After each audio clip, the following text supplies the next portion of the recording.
Gọvanọ Anambra State bụ Ọkammụta Chukwuma Soludo ekweghị nkwa ịgba mbọ nke ya onwe ya nakwa nke ọchịchị ya nye ịkwalitekwa enwe aganiru na ngalaba mmụta. Gọvanọ Soludo kwere nkwa mgbe ọ gara njem n'Oga Boys Secondary School bụ ebe ọ gụrụ akwụkwọ na kansụl ime obodo Agụata.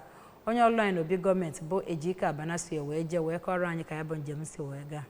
Arịchara gọvanọ anyị n'ụlọ akwụkwọ ahụ gburugburu. Gọvanọ anyị kwere nkwa na ya ga-ahazigharị wepụta usoro magburu onwe ya ma rụọ ebe ụmụ akwụkwọ ga na-alarụ, gbọpụo mmiri ebe ahụ ga-eji akọrọngwa sola wee na-alụ ọlụ ya na ihe ndị ọzọ. Ọ danyekwuo na anụmọkụ n'obi nke ọchịchị ya ịma ụlọ akwụkwọ dị iche iche ka ọ bụrụ akwa akwụrụ. Akarachi steeti a kwere nkwa na ya ga-akwụ ụgwọ WAEC maka ndị nọ n'agbata junior secondary na ndị nọ n'agbata senior secondary. Ọ ga-akwụrụ ya afọ 5 na-abịanụ. Principal Secretary nyere gọvanọ anyị Barrister Juaki na Neto, Kọmishọna mmụta Ọkammụta Ngozi Chumude, Mayor Agụata Dr. Chibueze Ofobike, onye na-anọchite anya Agụata Constituency 1 n'ụlọ omeiwu Honorable Anayo Okpaleke na nke Agụata Constituency 2 Honorable Timothy Mobiike, onye isi oche Post Primary School Service Commission Ọkammụta Nkechi Ikediugwu, eze ọdịnala ndị ụga na ndị ọzọ bụ ndị okwu bịara ya bụ mmemme.